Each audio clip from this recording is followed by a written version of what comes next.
on the whole, though, like what brought you to have courage to be able to talk about mental health as like a famous, like, content creator? I don't want to say influencer. Thanks. Right? Because it influencers has a bit of a stigma. It does. Yeah. It's stupid, but like. I mean, you could call me really whatever you want, but I appreciate that. I think I just never really knew how to be any other way. Like growing up, people would be like, you can't just like tell people that. And I was like, why not? I don't think the part of my brain ever developed that was like that filter or that big fear. I've always just been a complete open book, which has its downsides. But I think for me, growing up, it wasn't talked about ever.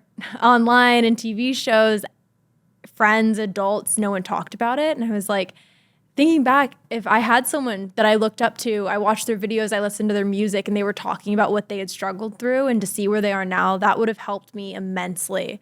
And so if I can do that for one single person, I mean, I feel like I could retire and I'm good and I'm happy and I'm fulfilled. But hopefully it helps some people see that you could be in the darkest of it, but there's always going to be a light at the end of it. Mm-hmm. That's important.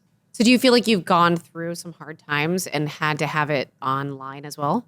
Luckily, most of the traumas I went through were pre-social media era. That's very lucky. It did kind of luck out that way. Yeah, I know the feeling. Seeing it all, and like just selfies in the hospital or whatever I was going through. But yeah, I mean, I definitely have had some traumas happen in the last couple of years behind the scenes, but they weren't really things that it's my story to tell because other people are involved. And so trying to manage not posting because I'm going through something, but I can't tell you what I'm going through. But a lot of people feel that they're owed an explanation because there are supporters, which I totally get. You are really an open book. That I can tell that. Yeah. Like we were talking before and we're like, okay, so she's got to go. Generally it's going to be kind of a quick but fun interview, which it's all good. But like, it's because you're going to get a brain scan. Yeah. And what's going on? I mean, it's probably really okay. Luckily, I met with the neurologist this morning and she's like, I mean, it's just our due diligence, but I fell on some train tracks pretty hard a couple years back and my skull grew back like this. And so there's just like, you can feel it if you want. I'd love to feel it. Some people don't want to. I'm a mom. I've touched everything. Yeah, I feel it. You feel that? Yeah. But yeah, so they were like, it's probably just that you hit your growth plate and it grew back like that, but we just want to check it out. Cool. And I was like, yeah, let's do it. I love that.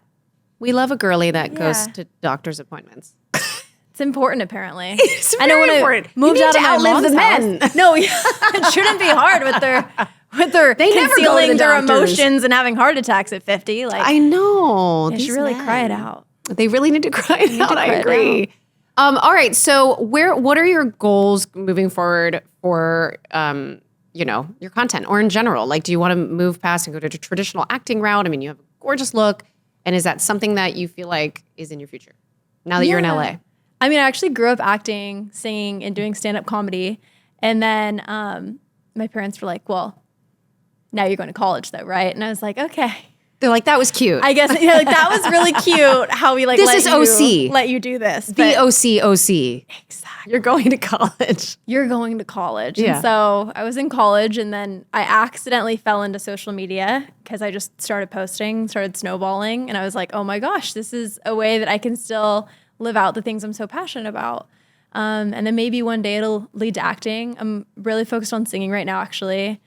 Working on a lot of recording and hopefully coming out with music this year. And then obviously really passionate about hugs. I want to keep growing it and keep helping as many people as possible. That's awesome. And where can we buy hugs? Just so I tell everybody. Givehugs.co.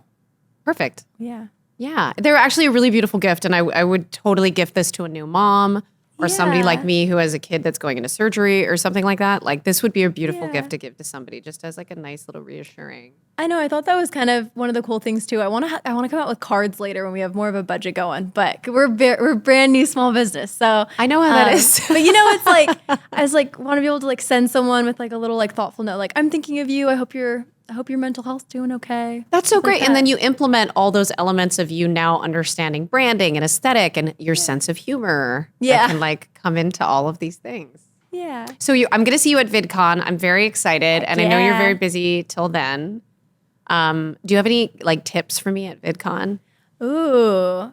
Because you're like OG VidConner. I don't know. I mean, it's just so fun because you just get to like squeeze a bunch of people. I mean, I guess you've been doing that for years now. Yeah, but like you're saying fans will come up?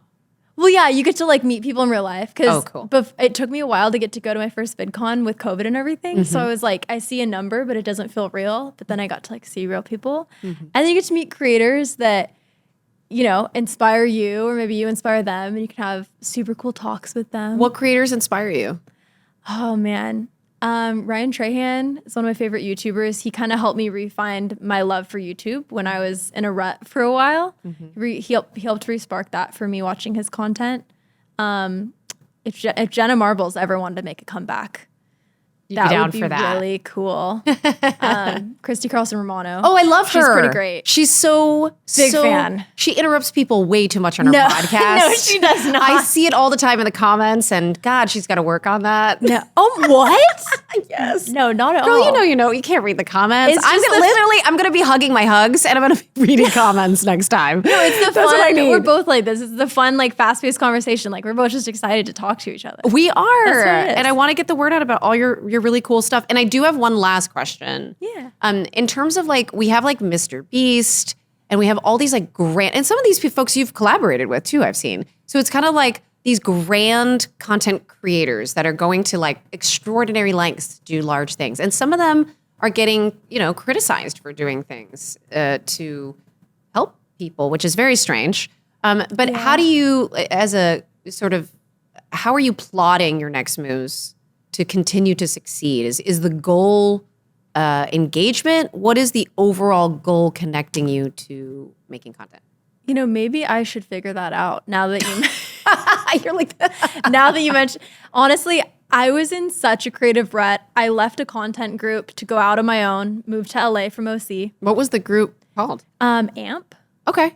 So it was a content group. I was in it for about 4 years, and going out on my own, I kind of transitioned, and it was a very young group. You know, we had more of a young audience. We were doing very like young, silly, fun challenges. And I was like, I've grown up a lot, and it's not really what I'm passionate about anymore. So trying to find what I do love and trying to make those videos. And sometimes when you're making these videos, you're the producer, the writer, the director, the actor. It's a lot to try to figure out as one human. So I'm still on that mission, but I'm kind of taking it video by video, seeing what I'm really passionate about, really diving in and enjoying that content creative process.